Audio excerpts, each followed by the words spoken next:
Hi, it's time for another video from my Dream Car News. Start dreaming. Enjoy.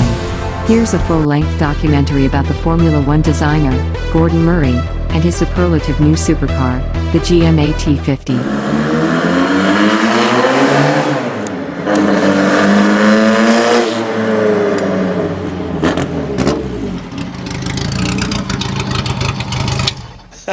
Well, that was a blast. This is the T1, Gordon Murray's first racing car design that he raced in South Africa in the 1960s. Yeah, it's basic, but it has all those Gordon traits. It's lightweight, it's agile, and it is so much fun to drive. This car was the start of a 50-year design journey, a journey that culminates here, today, at the ultra-high security Gordon Murray Automotive Complex. Like you, I'm here to join Gordon as he launches his first supercar, the T50. And the time is rapidly approaching, and we'll find out if they actually let me into the skunk works. But first, here's a little reminder of some of Gordon's remarkable design achievements.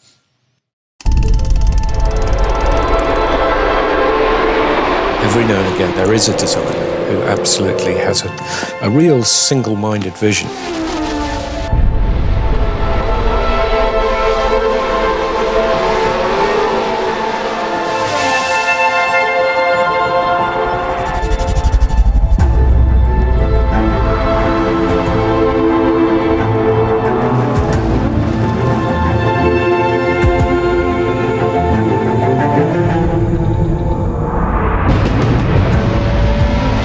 Are saying that the car should be 6 centimeters high in any circumstance. No, they don't.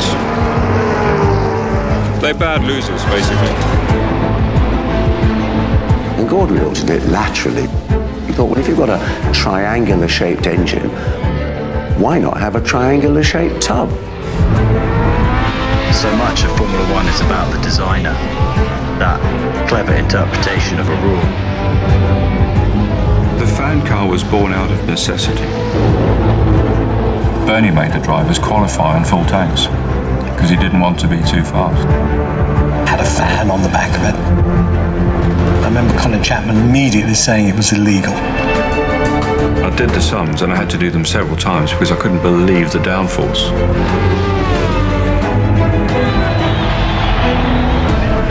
We just turned up at the first race with a car with only a half fuel tank size. We were putting new tyres on halfway through the race, fueling halfway through the race. Just ran away with the races, basically. Probably the most innovative and by that time celebrity designer within the racing car world. He was the number one, and they were lucky to be driving a car that he designed. We decided to take this technology and translate it to a road car. And that's something that I'd harbored inside me for a long time. I try and do the ultimate sports car. What you were buying into was the religion of Gordon Murray, of his thinking, of the quality of his thinking, of the originality of his thinking. Remember the first time he ever took me for a ride in it? He said, now, are you holding tight? I said, yeah, come on, get on. All I could say was, me. The thing was unbelievable. Le Mans, we were the first team to win it at first try.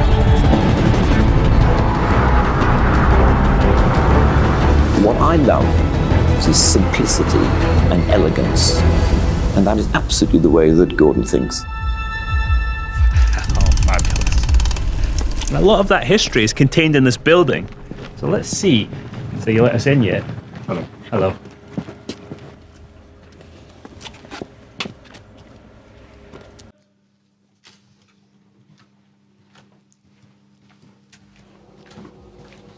I've been briefed on this. It's a recreation of Gordon's 1960s design office. You've got a slide rule, set square, there's even a period correct mug. The T3. Another of Gordon's early racing car designs. The Duckham's Ford, it raced at Le Mans in 1972 with Alan de Cadenet behind the wheel. 680 kilograms. Gordon is, and always has been, obsessed with weight reduction.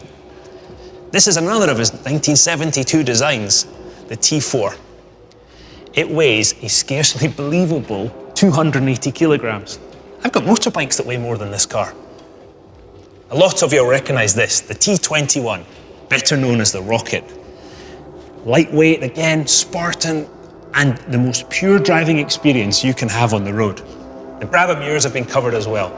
The 1975 BT44B, it won the German and Brazilian Grand Prix, is simply stunning. And a lot of you will recognize this. This is GMA control at T-120. Welcome to the heart of the Gordon Murray Automotive Complex. Although today, it looks more like the rehearsal space for a rock concert. Bosworth, go. Extract, go. Mermaid, go. Recon, we are go for launch. Okay, I hear we are ready to launch. Okay, controllers. Welcome everyone to an important moment in automotive history, the launch of the long-awaited T50.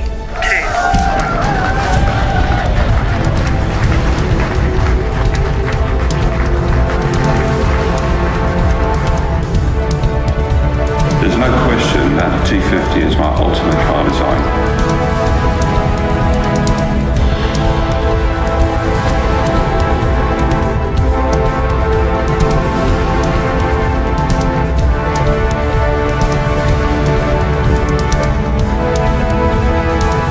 There's a fundamental difference between power to weight and weight to power ratio.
Well, the wait is finally over, and what a wait it's been, Gordon. This has got to be the most eagerly anticipated supercar launch since the McLaren F1.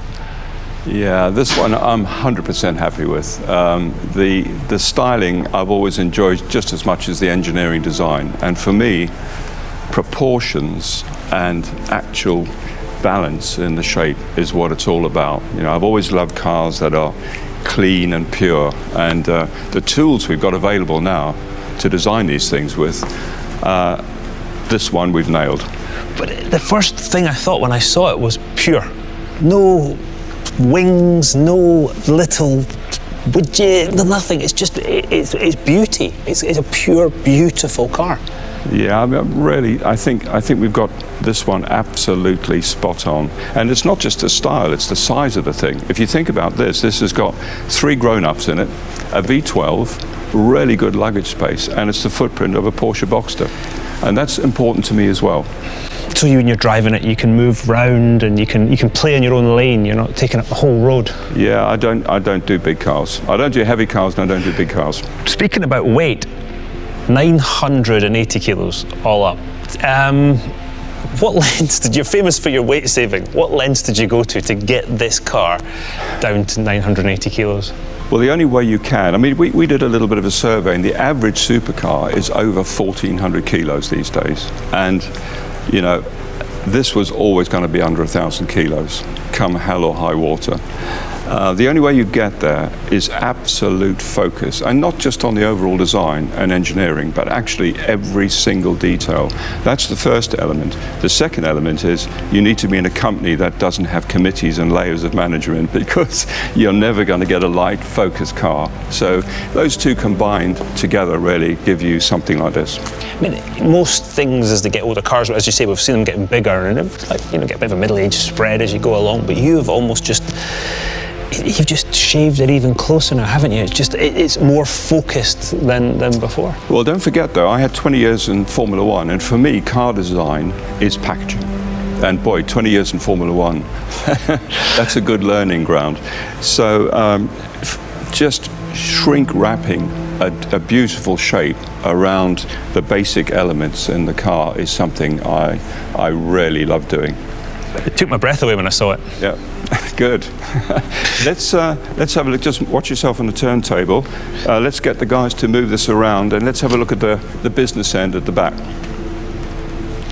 I love the badge on the front. Yeah, that's 1,200 years old, that mermaid. Goes back to the old Murray family. And is it the colours of the Murray tartan? Yep, those are the three colours in the tartan. Lovely. I definitely appreciate that. So this is the business end. It's dominated by one component, isn't it? And is this harking back to the old fan car, the old Formula One Brabham? Well, I suppose you could say in looks it is, but really the functionality is completely different. This is much more sophisticated. The fan car was a blunt instrument. It really was. It was a vacuum cleaner. You know, it had skirts around the outside and a great big fan just sucking it to the ground, and that was it. So this is much more sophisticated. So this is much more about boundary layer control, where we've got massive diffusers. As you can see. Yeah, I can see a drive shaft. Yes, I mean, they really are huge. And normally the air wouldn't follow anything so violent in its shape, if you like. But we remove the dirty air, the boundary layer, and we force the air to follow that diffuser shape. But actually, it's even more than that. There's 6 different functions. And when we don't need downforce, we can dump downforce and drag too. For me, the most funky one is what we call streamline. So when the driver selects that, the foils drop, reducing the flow behind the car. The fan fires up to maximum speed. We create a virtual long-tail car with the air, and we stall the diffusers and dump downforce. So that reduces drag by about 12.5%. So settles the car down, basically. Wish I had that in my racing car. That would have come in quite handy. We actually have one aero mode where we fire the fan up, open the diffuser ducts, and flip up the spoilers, and we double the downforce on the car under braking. So that's a safety feature as well. But can you imagine suddenly getting double the downforce on the car under braking? That could definitely come in handy. Yeah. It's quite incredible. So, shall we have a look at the interior? Indeed. I am fascinated by this. Wow. And that is an interior. The first thing that strikes me, Gordon, the central driving position. And I know from years of driving single-seaters, that's where you need to be. Yeah, I mean, that was absolutely a starting point for me when I thought about the car. You know, it had to be driver in the middle, no pedal offsets, fantastic visibility, really low scuttle height, and a complete focus on the driver and the owner of the car. But yet there's no, when you sit in the middle, you're not sort of, the car doesn't feel different left and right hand corners. It's more, yeah, I mean, it's perfect. I mean, you've driven a lot of them, of course, and that's the one thing that struck me too, is that the car is so easy to place, you know, hitting the apex or just normal driving on the road. And particularly with a car with a small footprint, combined with the low scuttle and the central driving position. I think the passengers are like that too. With that low scuttle, they're sitting here and they can see right through, see the corner, see exactly what the driver's doing, exactly where the road's going as well. Yeah, we paid a lot of attention, just not only to the ergonomics, but actually to the whole experience. And that's what this interior is. I mean, down to the nth detail, you know, a total focus on the driver and the driving experience. I'm looking at the pedals. First of all, the first thing I looked at, I went through there, I see that the switches are beautiful. The pedals are just a work of art. Every single thing on this car, whether the owner will ever see it or not, is an engineering work of art. Everything. the gear shift, for instance. I looked down there, I saw the workings of the gear shift. Beautiful. Yeah, well, if you've got engineering art, you might as well appreciate it and have it on display. So, 6-speed manual H-pattern gearbox. Yes, that's that again is, you know, it's 100 cars, so it's back to the driving experience, having a fantastic engine, and then having a paddle shift DCT automatic transmission just doesn't gel with me. So it had to be the whole package or nothing, really.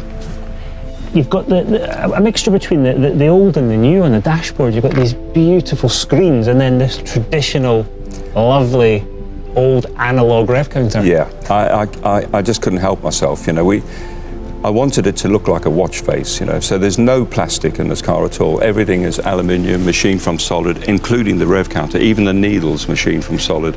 And it's floodlit, it's not backlit like every other car on the planet, you know, so it's that sort of thing. It's the obvious thing is to say the great driving experience comes from NA engine, manual gearbox, central driving position. Yes, it does. But it's actually much more than that. It's all the subtleties and the feeling you get when you're sitting with all the controls clustered around you. Things you touch. And the stuff, exactly, the things you touch and feel, and the quality of the switches, no spindle movement, all that sort of stuff. And we've gone to the nth degree with this car to make sure this is the best in the world. You'll notice that the induction, the ram induction for the engine, is absolutely opposite the driver's ears. And what happens is you get inlet noise coming back up the track and resonating through the roof, and that gives you that gorgeous growl on throttle opening. So this is going to be another planet with the V12. Shall we go and see the V12?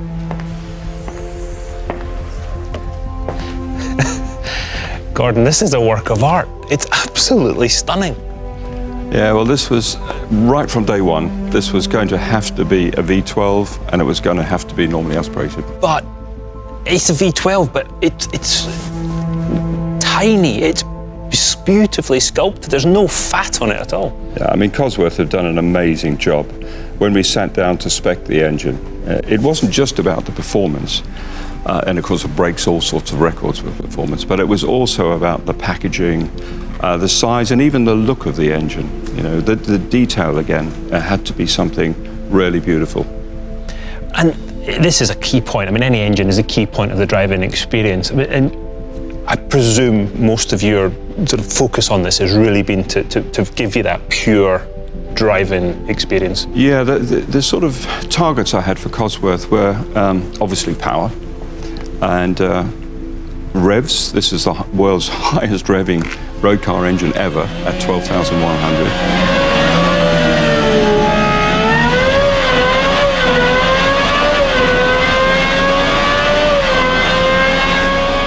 That's mighty. Yeah, it's the most power dense at 166 horsepower per litre. And most importantly, it's got the quickest engine response. That is how many revs per second. So this does 28,400 revs per second. So when you stamp your foot on the throttle, it's going to want to snap your neck off, basically. Fantastic.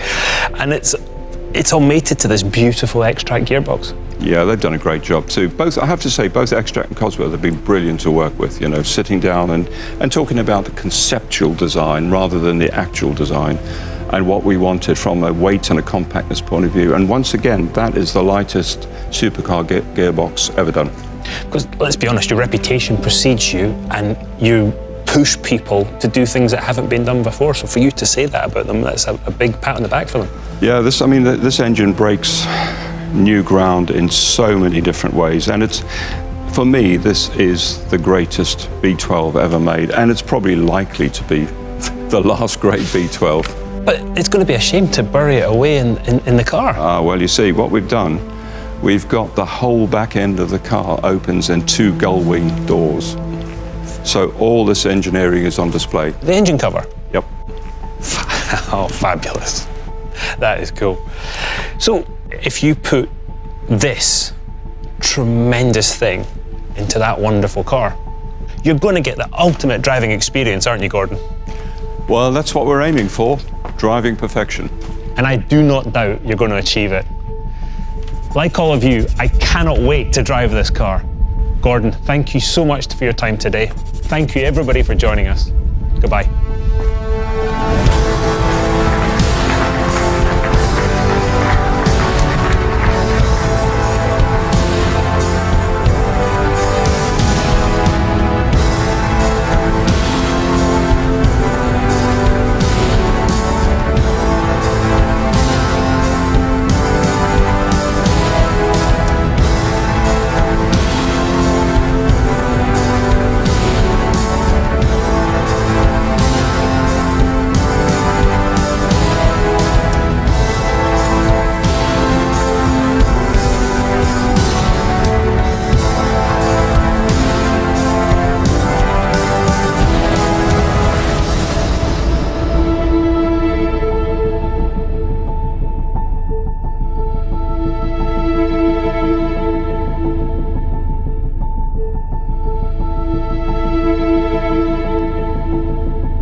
That's it for this video. Hope you enjoyed it. Subscribe to my Dream Car News now. Spread the word. Keep dreaming.